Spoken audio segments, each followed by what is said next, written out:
Bonjour Ariana. D'abord merci d'avoir Ouais. accepté notre invitation.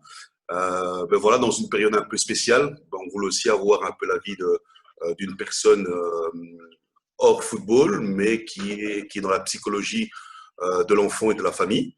Donc voilà, donc c'est Ariana Bonazzi. Après, je te laisserai à toi de te présenter. Voilà, comme ça on peut démarrer tranquillement notre entretien. Oui, merci, bonjour et ravie de participer à cet entretien. Je suis Ariana, je suis psychologue clinicienne. Je travaille à Maurice depuis bientôt 10 ans dans les domaines de la parentalité, l'accompagnement des parents, la psychologie de l'enfant ainsi que la psychologie de l'adulte. Je travaille avec un public de différentes origines culturelles et j'ai fait également des sessions de méditation.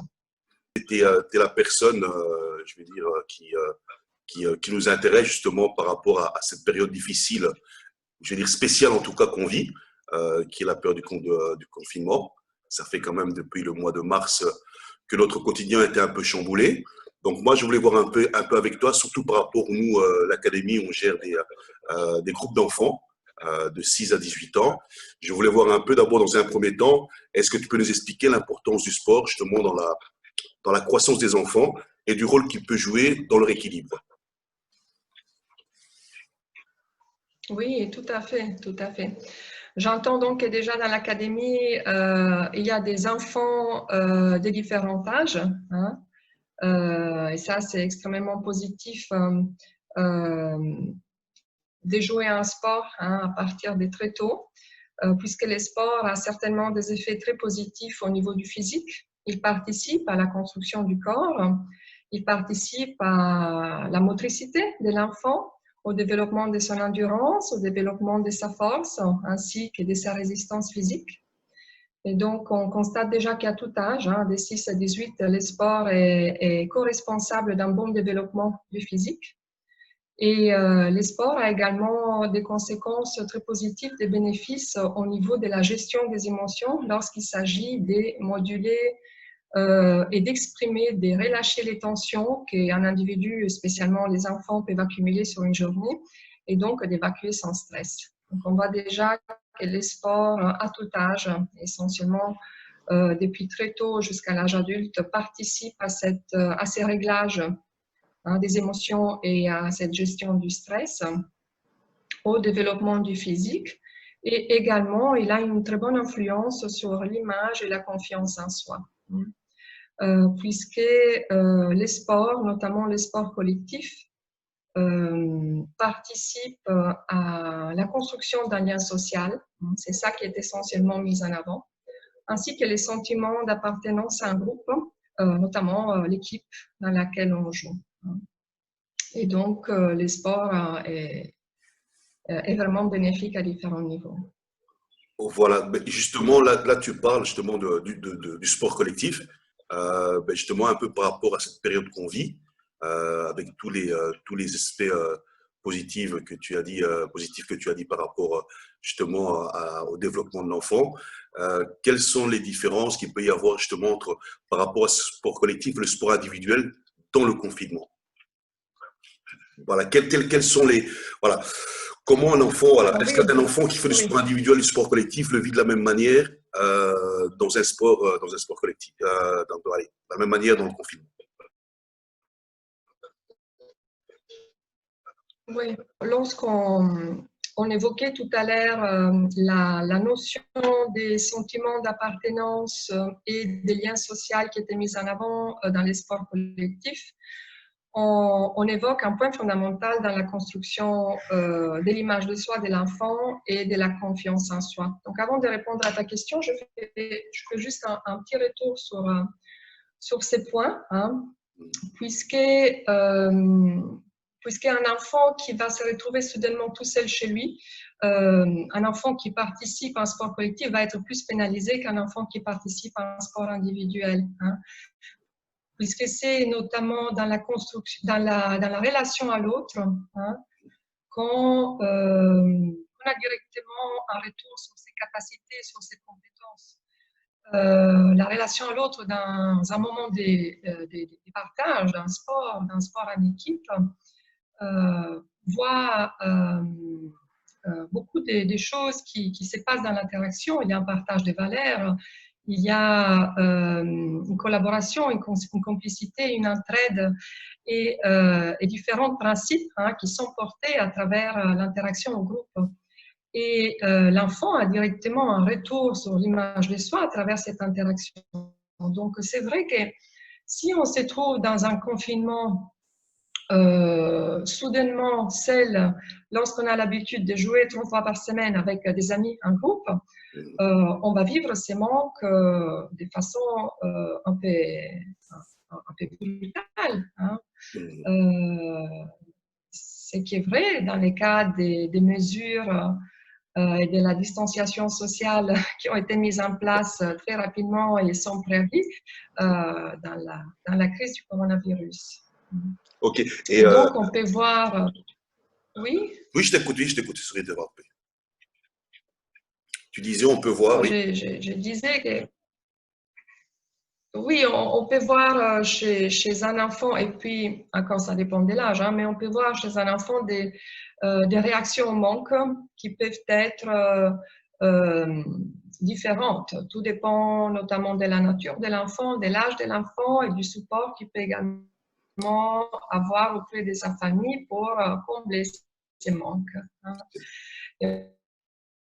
On peut observer des réactions comme un repli sur soi. Il va essayer de gérer tout seul ce qui se passe et on peut voir un repli sur soi, une augmentation du temps passé devant les écrans. Parfois, on se trouve à l'opposé face à un enfant ou un ado ou un presque adulte qui aura plus les nerfs à fleur de peau, puisque en plus du lien social, il y aura aussi l'absence du sport et donc de sa façon de gérer le stress à travers l'effort. Un changement également dans les habitudes alimentaires et parfois même un changement dans les habitudes du sommeil. Okay. Donc là, c'est vraiment des signes de frustration qu'on peut aussi observer. Tout à fait, tout à fait. Ce sont des signes de frustration qui viennent porter en avant un mal-être certain qu'il y a chez l'enfant. Ensuite, il faut également se dire que ces mal-être n'appartiennent pas peut-être uniquement à l'enfant. Il faut voir également comment toute la famille autour de l'enfant vit les confinements. Donc, il peut y avoir une interaction avec un mal-être qui est un peu plus grand et qui appartient à la famille entière, pas uniquement à l'enfant. Très bien, merci. Et justement, voilà, donc c'est-à-dire que il y a une relation que tu parles à la famille, justement par rapport à cet enfant, que ça soit qu'il soit plus jeune, ado ou vers l'âge de 18 ans. Comment les parents peuvent réagir justement et peut-être combler ou amoindrir ces différents comportements qu'on peut retrouver dans un confinement chez cet enfant dont on parle. Oui, tout en sachant donc que là, on donne des réponses standards qui doivent être nuancées selon l'âge de l'enfant et la nature de l'enfant. Mais ce qu'il faudrait garder à l'esprit, c'est toujours le dialogue. Essayer d'ouvrir le dialogue et de rentrer dans la tête et les cœurs de l'enfant pour savoir qu'est-ce que son comportement vient dire du moment qu'il vit et de la façon comment il vit ce moment. Sans juger et sans tomber trop rapidement dans des recettes toutes faites ou des phrases comme « ce n'est pas grave ». Consoler trop vite l'enfant peut risquer de ne pas l'aider à s'exprimer entièrement sur ce qu'il ressent. Donc, vraiment se poser avec l'enfant, essayer d'ouvrir le dialogue et voire même s'organiser avec lui pour mettre en place une routine qui puisse lui rendre les sentiments d'appartenir à un groupe tel qu'il les ressentait dans son équipe avant. Donc, si cette équipe vient de manquer et que la structure sociale disponible est celle familiale, ça serait intéressant déjà d'ouvrir un espace de dialogue pour permettre d'exprimer ce qu'on ressent, mais aussi d'ouvrir un espace de dialogue pour restructurer une routine dans laquelle l'enfant participe avec ses idées, avec ses envies et dans laquelle il prend des responsabilités comme il aurait pu les prendre dans un jeu d'équipe durant un sport collectif. Hein. Oui, tout à fait. Et donc, autant que possible, remettre en place... Oui, vas-y, je t'écoute, Rihanna. Je t'ai coupé, sorry. Oui. Oui, je disais que nous, par exemple, au niveau de l'académie, ben justement, non, pas du tout. Vu justement le confinement, donc même les habitudes, nous, au niveau de la gestion relationnelle avec les académiciens ont changé un peu. Donc, on a essayé de mettre un peu en place une routine. Elle est comme elle est, mais on essaie, par exemple, de les avoir au moins une fois par semaine. Sans nécessairement parler de football, hein, ça veut dire que bon, aujourd'hui, c'est aussi important de pouvoir profiter justement de ce moment-là pour faire plein d'autres choses. Je prends un exemple, par exemple, pour les U15. Donc, les U15, c'est des enfants qui ont entre 14 ans et 15 ans. On leur a fait un challenge cuisine, par exemple. Ça veut dire qu'on les a mis un peu au défi et voilà, de faire ce petit challenge-là. Et en groupe, justement, essayer de le partager ensemble pour garder justement ce lien relationnel qu'on peut avoir, qui nous manque bien évidemment par rapport justement à nos activités ensemble. Quoi. C'est ça. Donc, en fait, ce que j'entends, c'est que tu es à la recherche des réflexions sur comment combler les manques, mais en même temps, il y a toujours eu un lien entre vos enfants et l'académie. Voilà, il n'y a pas eu soudainement un vide qui s'est installé. Donc, c'est différent, voilà. Que s'il y avait soudainement… Ouais.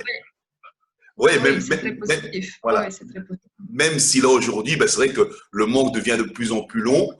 Et effectivement, nous aussi, en tant qu'éducateurs et responsables d'académie, on n'a jamais été confrontés un peu à ça. Effectivement, faire des entraînements donner des entraînements de 30 ou 40 minutes à faire tout seul à la maison, c'est assez agréable un certain temps.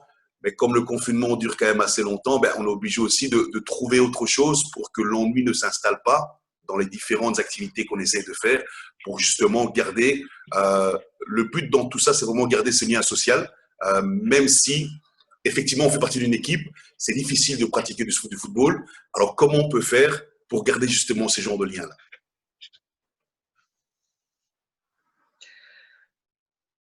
Bon, j'entends déjà qu'il y a des dispositifs qui ont été mis en place et qu'il y a des rendez-vous hebdomadaires qui ont lieu. Ça, c'est très positif.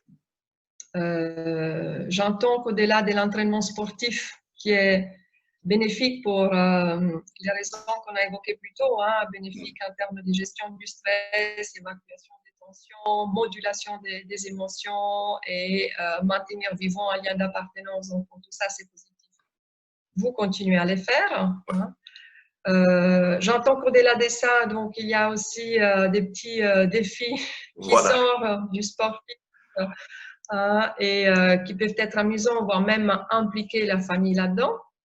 Je crois qu'en plus de ça, il faudrait vraiment faire appel à des ressources créatives tout à fait, oui, tout à fait. que vous avez déjà mises en place. Je pense que vous faites déjà assez bien les choses. Hein. Merci, on essaye. Est-ce que tu cherches, oui, c'est ça. Est-ce que tu cherchais à avoir vraiment des conseils sur ça? Il me semble que c'est plutôt complet ce que vous faites. Oui, hein? voilà, ça c'est comblé. Voilà quoi. Au fait, c'est en plus de ce que tu dis justement par rapport à comment les parents peuvent organiser leur journée.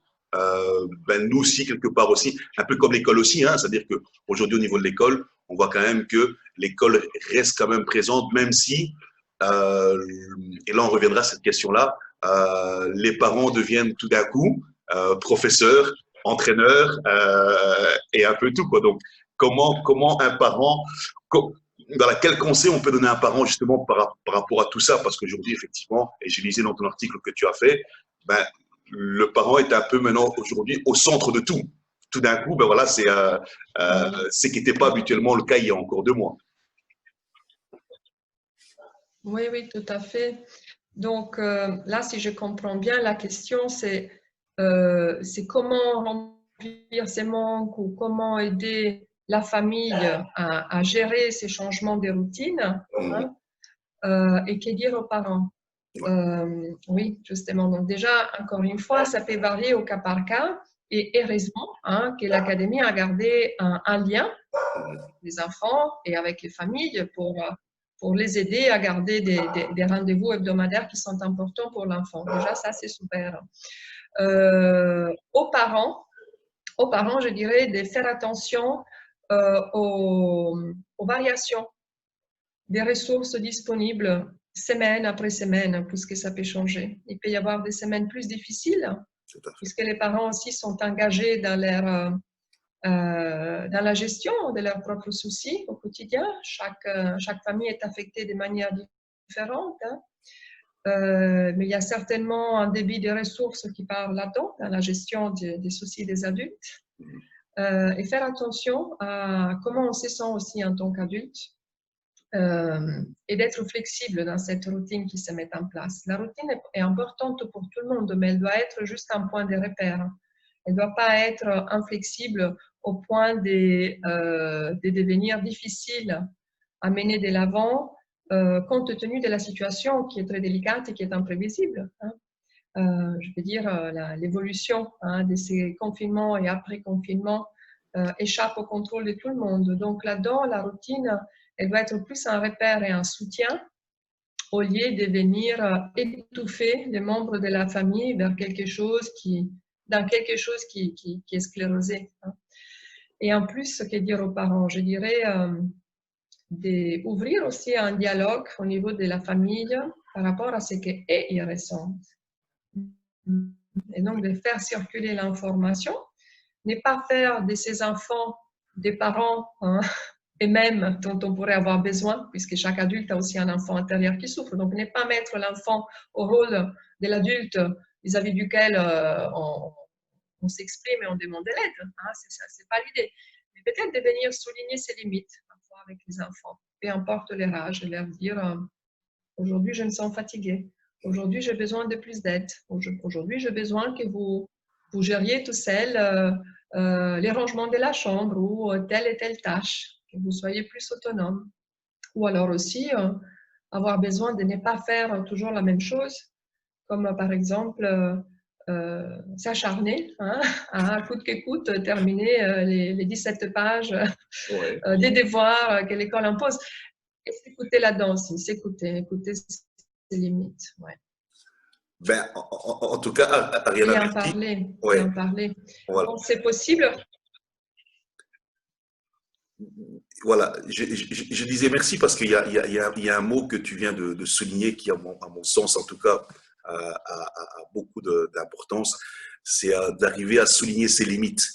Et effectivement, voilà, c'est une période, je pense que personne n'a jamais vécu ça. Et justement, on n'est pas des surhommes ou des surfemmes. Et que dans ces moments-là aussi, c'est pouvoir souligner ses limites et comme tu dis, et pouvoir les partager. Parce que malgré tout, c'est un moment aussi où c'est important de rester en équipe. Et quand on parle justement d'équipe, justement, c'est de pouvoir s'aider, s'entretenir des choses qui vont et qui vont pas, et justement souligner les limites. Et ça, je trouve ça extraordinaire. S'il y avait vraiment un mot par rapport à notre entretien qui moi ça me va direct à l'esprit, c'est cette fameuse notion de pouvoir dire qu'on a des limites et pouvoir surtout les souligner et les partager. Oui, c'est extrêmement important. Et puis, comme tu dis, il y a des résonances hein, au niveau de l'interaction dans une équipe et au niveau de l'interaction dans une famille. C'est d'ailleurs positif qu'on en parle et que ça puisse être évoqué aux parents. Hein, et de dire que parfois, il y a un élément hein, qui est plus fort pendant un match voilà. et des autres qui ont besoin d'être mis un petit peu je ne dirais pas en réserve, mais en tout cas ouais. d'être plus préservé hein, pour fonctionner dans d'autres contextes et à d'autres moments. Hein. Ce qui est aussi important, c'est parfois de savoir se ressourcer individuellement et ensemble. Et de ne pas être toujours dans les devoirs et dans l'accomplissement, de s'arrêter, donc prendre des moments et ouvrir des espaces pour s'auto-ressourcer tout seul et apprendre à l'enfant à faire autant. Et ouvrir par contre des moments ou des rendez-vous en famille où on s'amuse ensemble. Se ressourcer, ça ne veut pas dire uniquement se reposer dans sa chambre ou regarder la télé de manière passive, même si ça peut être intéressant de choisir tous ensemble une émission sur laquelle on peut discuter par la suite, une émission à la télé, je veux dire. Mais aussi, ça peut être des jeux de société, ça peut être aussi des activités à l'extérieur comme à l'intérieur. Donc, de varier et de savoir pour chacun quelle est la formule qui fonctionne. Qui fonctionne, tout à fait. Eh ben, c'est top, Ariana. Je suis sûr et certain que beaucoup de parents, nos académiciens et d'autres, parce qu'on mettra cet entretien-là pour justement donner la possibilité à des personnes peut-être qui se posent des questions dans des moments un peu, je veux dire, un peu plus compliqués, de pouvoir vivre au mieux ce confinement qui, j'espère, va pas trop durer. Donc, en tout cas, je te remercie beaucoup.